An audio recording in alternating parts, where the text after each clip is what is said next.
Magandang araw! Umaayong aga sa inyong tanan. Good morning sa mga English niyan.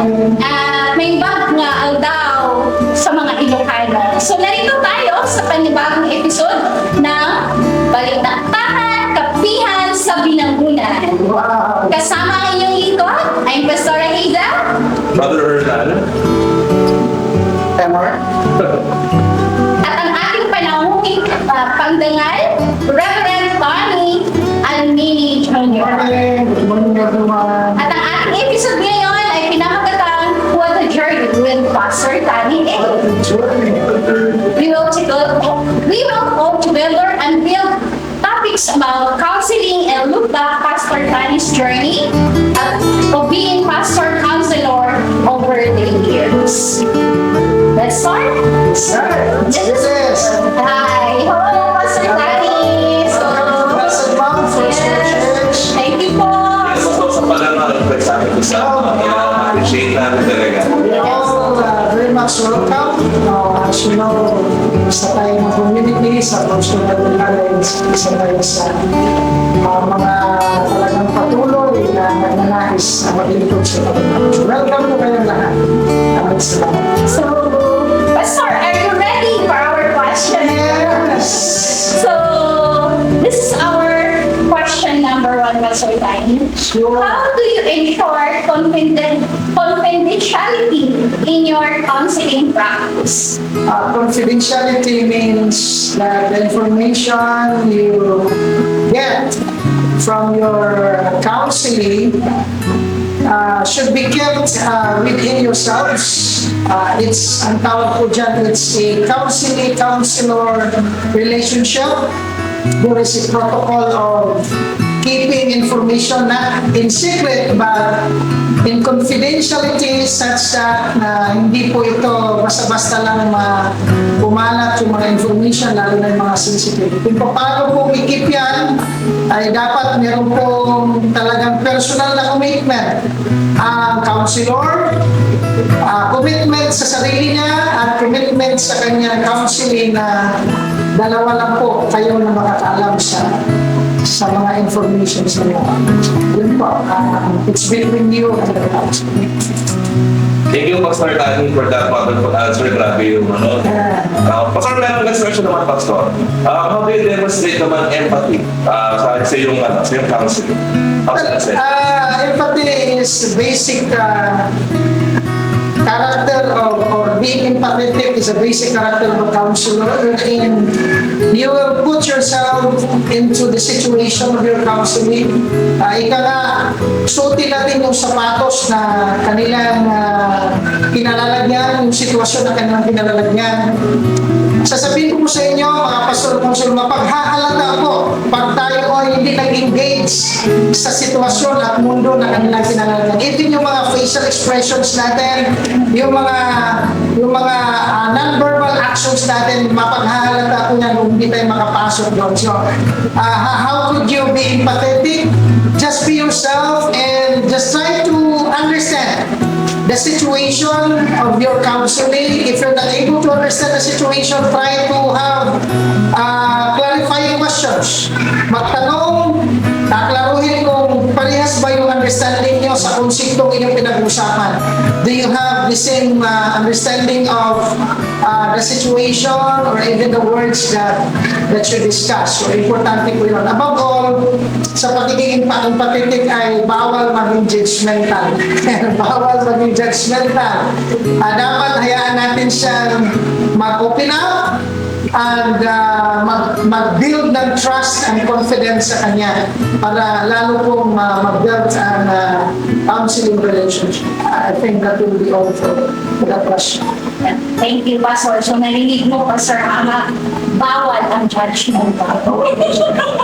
So, this is another question, Pastor Tani. So, how do you maintain trust throughout the counseling relationship? I think the first two questions are very important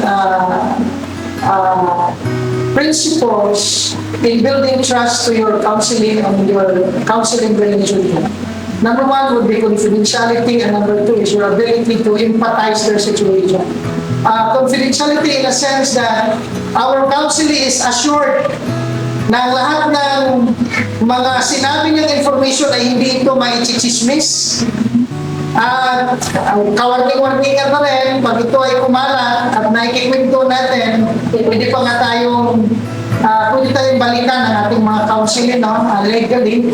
But more so that there is a confidentiality of information, there is also a need to be able to understand them from the bottom of their situations.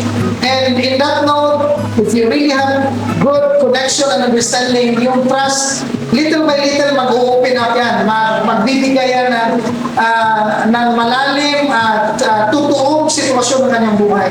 Sapagkat ang tiwala ko ay naglalayon po ito ng pagiging transparent sa sitwasyon, yung pinagdadaanan ng tao at saka yun din pong kalagayan ng counselor. So, to build trust, you have to really be able to empathize with counseling and be able to assure them na yung mga pinag-usapan nyo is within the counseling session and the counseling relationship.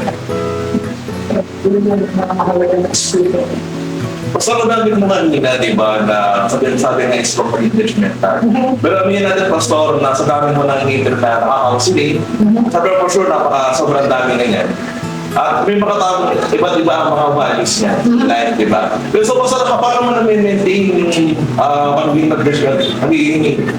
non-judgmental sa kanila, dahil sobrang kakaiba ng mga values natin, di ba? Well, like any endeavor, like any ministry, it takes years to be able to grasp the practice. Kasi ito, kung bago-bago ka lang din talaga sa ministeryo, syempre mayroong learning process, may trial and errors ka ba. Basic naman yan. Siguro na-discuss naman ng inyong butihin guro, ang isa sa mga mentor namin, ang Ninang Rexy, na ang iba-ibang values ng mga tao ay dapat nating respetuhin. I think the important order to be able to build rapport and transparency and openness is to respect everyone's upbringing, respect everyone's value. But at the end of the day, bilang pastoral counselors, ay dapat mai-guide natin sila sa biblical truths, yung tinatawag natin ng mga spiritual values and characters. And so, as regards to the previous question, how do you build trust? How do you not able to judge them with different and differing values? I think it's important that we have great responsibilities as counselors. Malaki ang responsibilidad natin, and to be able to just accept who they are. It's a good starting point or rallying point for a counseling relationship to prosper. Kasi meron pong mga relationship talaga na hindi nagpa-prosper. Kasi nakikita din ng ating counseling na iba rin yung dynamics ng counselor, or makikita din ng counselor na hindi nag-open up ang counseling. So yung mga factors na pagiging judgmental rather than being accepting ay pwedeng maghinder talaga yan sa pagpo-progress ng relationship. So, inaaral yan. Hindi yan napiperfect agad. Papracticein yan. Yes. As you go further in your ministry, mas lalo mong nadidevelop yung counseling ministry mo. How do you address the spiritual needs of your clients in counseling? Well, every counseling relationship, the bottom line of this is really a spiritual need. Sometimes, pag pumupunta ang counselor sa iyo, ang ikikwento lang ay malayong-malayo sa problema niya. Malayong-malayo yan, madalas yan. This is basic in a counseling, even sa mga secular or sa legal point of view. Pag pumunta yung tao na naghanap ng counselor, hindi po magsasabi yan lahat direkta ng kanyang totoong pangyayari. And so in order for you to be able to solve that, you have to really you have to listen to your counselor, you have to connect to their facial expressions, and in the back of your mind, you're actually crafting clarifying questions, so that you will be able to dig deeper on the root cause of the problem. And in view of what I've said, Ang bottom line dito sa lahat ng counseling ay spiritual concerns. So, in the way that you clarify questions, in the way that you have an open-ended questions, mahihit mo talaga na ito yung area sa buhay niya na kailangan tulungan sa spiritually. So pagka nakita mo na anong spiritual needs niya, doon ngayon papasok yung pagiging pastoral counselor natin. Oh, well, of course, the Bible is the answer of all spiritual needs. And so, as counselor, you have to be ready, be able to quote the Word of God, be able to at least guide. Kung mayroong Biblia yung counseling natin at marunong magbukas, in a counseling session, you can actually ask her or him to open the scripture, to read for himself or herself in order that she'll be able to discover. Hindi lang yung spoon feeding na the way you engage with them. So, usually sa mga counseling sessions, may mga Bible dyan. If it needs to look at in the Bible, same page kayo, may Bible ikaw, o sa cellphone, because at the end of the day, all counseling sessions, spiritual needs, can only be answered by the Word of God. Yeah, that's it. Pastor Tani, magandang araw po. Bago po ang aking katanungan ay dalangin po sa ating Ama na nasa langit. Pagpalain ka, bigyan ka ng malusog na pangangatawan, kagalakan sa buhay, at pagpapala at kapayapaan sa buhay. Sa pangalan ng ating Panginoong Hesus, Amen. Pastor Tani, ito po ang aking katanungan. Meron na po ba kayo na-encounter na isang problema ng isang counseling na sobrang bigat at ano ito? Paano nyo po ito hinandle? Salamat. Isang bagay po na maintindihan natin, again, pag pumupunta yan sa counselor, yung pong mga problemang dala nila, ang sasabihin po yan is yung mga mabababaw na problema. Pero little by little, as you engage in the discussion, as you engage in the conversation, as you engage in clarifying clarifying some of the issues, makikita mo mabigat pala yung problema. There are two ways that you can do there. Kung kaya mong i-traverse or i-engage sa kanyang problema, little by little, pwede kayong mag-uusap, but somehow, if talagang tingin mo, hindi mo expertise yan, mabigat, you can do referral counseling. Referral counseling simply means that there is a recognition on your own as counselor that you're limited on this area of concern. And so you have to refer this area of concern to some person, to some pastors who better understood, who have that much experience and education that is needed for that concern or counseling issues. But as to me, kung meron akong mga na-encounter, kung meron, napakarami po. Minsan, usapin lang po yan ng economic situation sa family. Pero actually, maglilid dyan doon sa mas deeper pang mga issues. Yung pala, hindi pala talaga nagkakasundo ang pamilya, nagkakagulo-gulo pala sila. So, yung mga ganyan naman na level, bilang may asawa na rin at bilang nasa status age na rin, natutulungan naman natin yan. Maraming mga issues sa pamilya, pwedeng usapin niya ng mga ari-arian, nag-aaway-away, nakakatulong yung mga ilang asfito. That is why if you're a counselor or wanting to be a pastoral counselor, you really have to continue learning, continue reading. You have to be a well-rounded counselor kasi may pupunta dyan. Ang dala lang, economic, pero ang issue pala, legal, emotional, psychological. So, kailangan mo talaga well-rounded ka na counselor. Now, again, in some cases, pag medyo grievous ang mga cases talaga, you can do referral counseling. That's the best thing that you can do to help your counselor. Sabi nga, wag magmarunong kung hindi naman talaga kaya kasi delikado rin para sa iyo at para sa counselor. Pastor, meron akong tanong, isa pang tanong. For me naman to, Pastor, so yung palagay, Pastor, kasi aminin natin na most of the time, talagang yung mga kina-counsel natin, or more especially, is talagang mga vulnerable sila. So, paano mo siniset yung sarili mo na para hindi ka maapektuhan masyado, or talagang paano mo kinakompose yung sarili mo na dapat talagang professional ako, or dapat talaga special? Kasi aminin natin, Pastor, most of them talaga is talagang sobrang ano nila. Yes, yung doktrina na yan sa counseling ay kung tawagin counter-transference. Hindi ko alam kung diniscuss ninyo yan. Counter-transference meaning you are so engaged with the situation of your counseling na ikaw pati ikaw sa sarili mo apektado ka na rin. If that is the case, na masyado ka ng apektado, you will lose now your ability to guide the counseling kasi ikaw masyado ka ng succumb or masyado kang sama doon sa sitwasyon niya. So it is best to really understand some levels of counseling sessions. Dapat alam mo yung areas na dapat yung i-discuss sa session na ito. Ikaw mismo magkocontrol kung hanggang kailan lang ang pwede mong tanggapin na informations. Well, of course, in some cases, lalo pag medyo urgent talaga yung mga sitwasyon, pwede mo namang engage yun fully. Pero as you continue, pwede kang mag-set na itong session na ito yung topic na pag-uusapan natin. Kasi, hindi naman may kakaila, tao lang din ang counselor, meron ding emotion yan. Pag na-overwhelm din yan, I tell you, you cannot be an effective counselor anymore. Tawag po niyan countertransference. Mag-ingat po tayo sa countertransference kasi pwede po yan na yung anger at hatred ng mga tao na vulnerable na yung kinakounsel, pwede po yung masagap ninyo at ikaw din maapektuhan ka din. So, hindi mo na namamalayan, you're actually entering so much on the situation of the counselor that you yourself encounter a problem kasi na meron ng tinatawag na counter-transference in counseling. So I think that's the issue there, yung vulnerability ng mga counselors, counseling natin.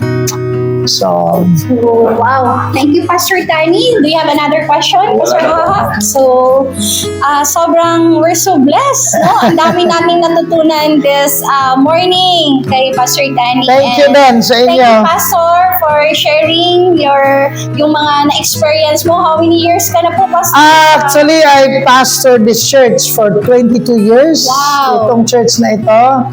I've encountered a lot of different temperaments, behavior of persons. But I think one thing I would like to, if this is my last word, one thing I would like to challenge all Bible school students, do not just limit yourself to be just a spiritual counselor. In my case, maliit lang naman, nakakapag-counsel tayo legally kung anong mga usapin sa legal, nakapagka-counsel tayo sa anumang usapin ng mga health and medical. Ito nga po yung ating mga produkto, no? By the way, kasama ko po dito yung aking asawa being a registered nurse sa mga medical naman na aspeto sa counseling. Yung mga sakit-sakit, malaking tulong din siya doon. But the secret really is to continue learning, do research, broaden your base knowledge. Kasi, I tell you, ang gawain ng Panginoon napakalawak. Hindi po pwedeng limitahan lang sa ating pong training. Keep on learning. As you continue serving the Lord, just allow the Lord to just guide you and help you endeavor to study and learn much. Okay, maraming salamat po. Wow, thank you, Pastor Tani. Lalo na sa amin ngayon ni Sir Haha na bago lang kami. Like me, 2 years pa lang po ako as a health pastor. So, thank you po, Pastor Tani. Ang dami kong natutunan this morning po. And I know din sa iyo, Pastor Haha. Thank you so much, Pastor Tani. Sige, let's pray. Let us pray. Father God, we are thankful for this wonderful moment, Lord. I know this is a Kairos moment for the team under Pastoral Counseling 1 class. We just would like to thank you for this great opportunity to be able to share learnings, insights, and experiences being a pastoral counselor for 22 years. I pray for Pastor Hazel, Pastor Haha, Pastor Immer, even the whole team, Lord, as they would use this interview not just to comply a course requirement, but they will go back this video and this interview for more learning about pastoral counseling ministry. Lord, we just want to thank you for this great opportunity of learning and sharing our lives. And we just commit our lives, Lord. We pray that you will continue anoint us, bless us as we accept the call of pastoral ministry, which the pastoral counseling is one of the major functions of a pastor. We thank you, we honor you, we bless you. In the mighty name of Jesus we pray. Amen and amen. Praise God. Thank you so much. Praise God. Okay, this interview is brought to you by Opti. Everything's just fine. This is the life that money can't buy.